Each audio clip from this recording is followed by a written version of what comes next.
What's up, YouTube? It is your boy JB, and we are here today with the review for Real Housewives of Dallas, Season 5, Episode 3. The title was Carried Away.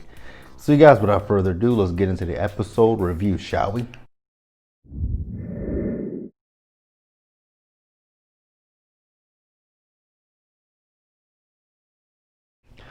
All right, you guys. So I'm going to start up with Tiffany. So individually in the scene, this episode, Tiffany didn't give a lot. So it's not going to be a lot that I'm going to discuss with her. But we do see Tiffany as she and her daughters, they're getting ready to go shopping for her mother and her father, grocery shopping. And they're going grocery shopping for her parents because her dad has, I think she said, did she say rheumatoid arthritis? He's someone that's high risk for contracting COVID. So he's not going out, and her mom is not going out because she's afraid that if she goes out, she may bring COVID back home to her dad. So Tiffany and her two adorable twin daughters are going to do the shopping.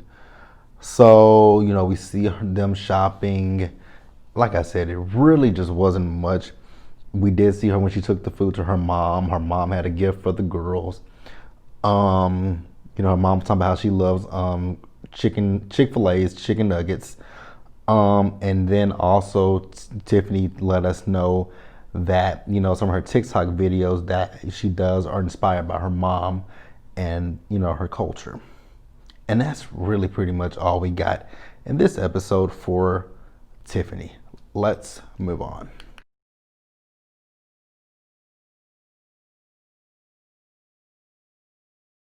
All right, you guys, next, let's talk about Stephanie.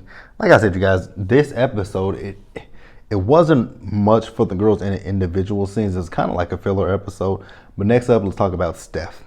So we see Stephanie. Stephanie is at home with Travis and her sons. Now, Travis and the boys are getting ready to go out to the lake that's behind their house and fish. So they sit down and they start talking about, Stephanie and they talk about Stephanie, they talk about his business and stuff like that. Now, if I'm not mistaken, I think Travis makes lockers, right? Yes. So we also find out that Stephanie is starting a foundation where, she they'll remake locker rooms for needy schools, which I think that's a good thing. Because some of these even at my gym that I go to, some of our lockers in there should be redone. I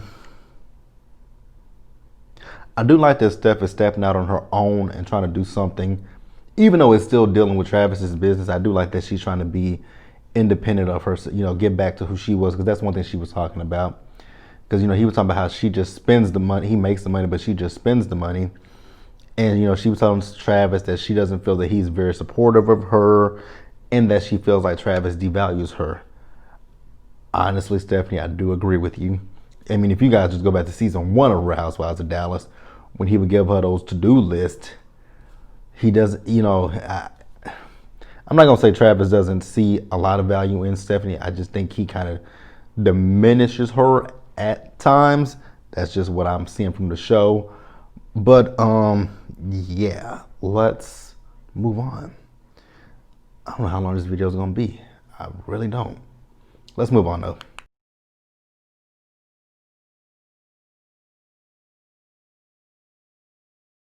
All right, you guys, next let's talk about Kary'd. So Kary'd is doing a photo shoot. It's also her 50th birthday as well. So she's doing the photo shoot. It's for her jewelry line as well as for Instagram and for her birthday. And she has Stephanie to come down.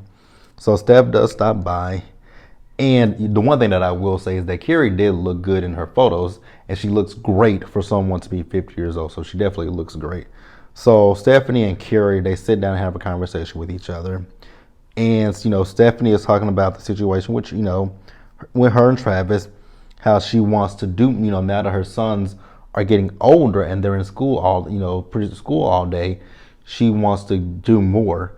Because she said before she got married to Travis, she was in social work. And I'm like, that's pretty cool.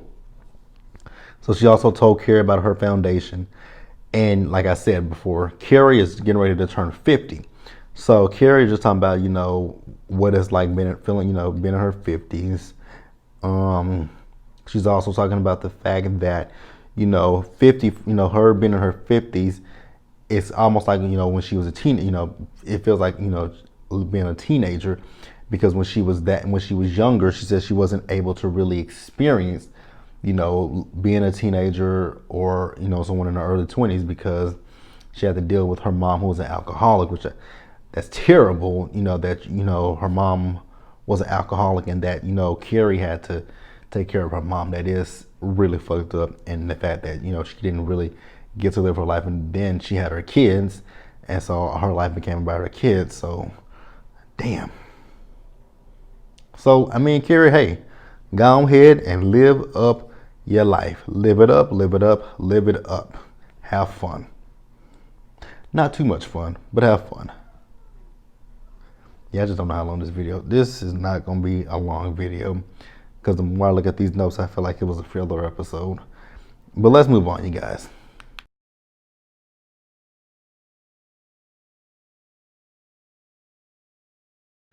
All right, you guys. And lastly, let's discuss Cameron Westcott. Honestly, to be quite honest with you guys, I really hate talking about Cameron. Cameron is so snooty. She's the type of person that I don't deal with here, like, because I've met some people around Dallas that are from Highland Park and act just like her, and I try not to deal with them, because I'm like, I can't rock with somebody like that. So in the beginning of the episode, we saw Cameron, and she was with that dog, and they were on the treadmill. When it comes down to Cameron, she doesn't give me much. Like, I don't see a lot of substance from her. And I know people like her on social media, but she just doesn't give me enough. Like, this whole Elle Woods Legally Blonde thing, it was fun at first, but now it's just overkill, and I'm tired of it. Is there anything more to Cameron than just this? So she's calling all the ladies, and she's inviting them to the party that she's going to be throwing for Carrie for her 50th birthday party. In my notes it says she can be very annoying, which she is annoying to me.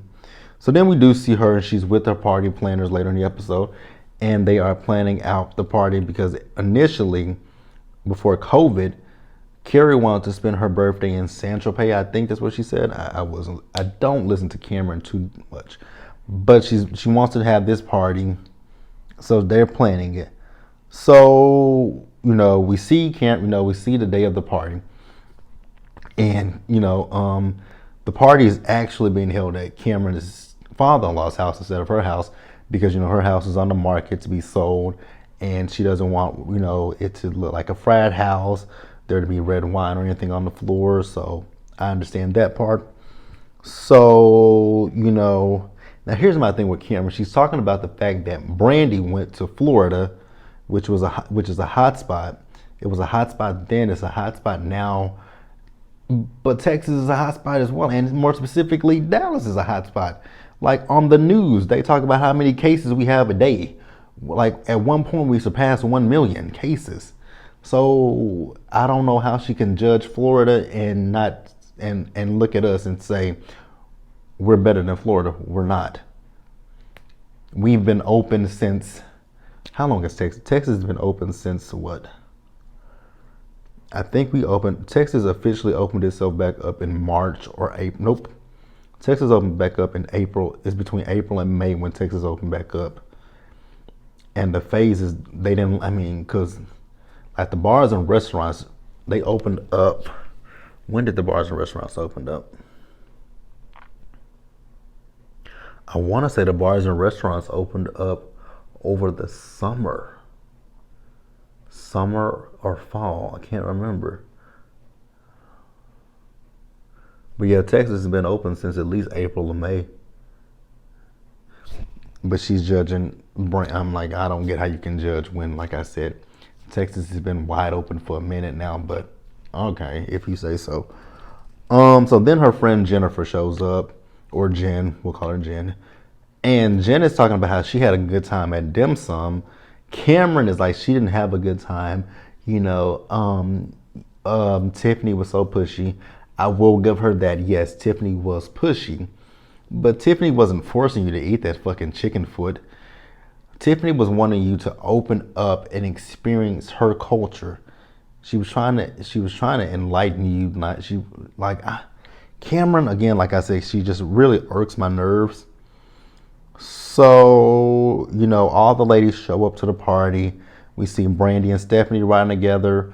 Brandy had her COVID test results on her and a face shield, which I really hate those face shields, to be quite honest with you. Tiffany and Deandra were riding together, and Carrie and her friend rode together. So they sit down to eat, and Cameron said that, that food was so much better than the chicken foot. And I was with Tiffany. So you're just going to diminish, talk shit about my culture. And she's like, that's not talking about your culture. And she's like, but that is something that we eat in my culture. So what are you talking about? That's like, I know Jamaicans love jerk chicken. So if you said something about jerk chicken to some Jamaican people, you would be talking about their culture. So yes, that was talking about her culture. So Cameron, like I said, Cameron just really annoys me. If people like Cameron, that's on you. I don't care for her personally. But Cameron tells her that she felt belittled and pressured. Oh God, just shut up, for real. Because then they got into a whole argument about the fucking chicken foot, and I just did not understand it. It wasn't that deep. And Tiffany's a lot better than me, because I would not have apologized I wouldn't have apologized, because me looking at it from last week's episode's point of view, I don't think that Tiffany did anything wrong in that situation. Like I said, Tiffany just wanted to, she was inviting the girls into her culture. Try it. There's nothing wrong with trying something once. If you don't like it, that's fine. Like if you had tried the chicken foot and you'd be like, Tiffany, I don't really like it, but it might be an acquired taste for some, but not for me. And even me as a picky eater, like I said, I'm a picky eater. But if you want me to try something and I know I'm probably not going to like it, I will say, it's not something that I particularly eat, and I'll probably cringe up a little bit because I don't like to try. I hate trying new things. But I'm like, what?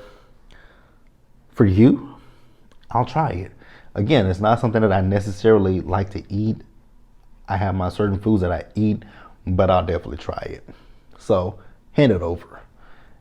I'll give it the old college girl try. But yeah, you guys, that is going to be it. They did have, they had the party. Carrie got hella drunk. She threw Tiffany in the pool. Now, I get her wanting to have fun, but when they said she couldn't swim, that would have been, I would have been like, oh, she can't swim? Cool. We ain't gonna drag you in the pool. But again, you guys, that's Real Housewives of Dallas. I don't know how long this video is. Might not be that long, but the episode didn't give me much to talk about. But like this video, leave your comments and subscribe to the channel. Hit that bell notification button so you guys are aware of when I drop anything else, and share this video. Also, get down in the description bar, go and subscribe to my Planner channel, and I'll see you guys later. I'll see you guys tomorrow for Real Housewives of Salt Lake City. Be sure to take care of yourselves, wash your hands, wear your masks, and socially distance, and I'll catch you guys in the next one. Bye, guys.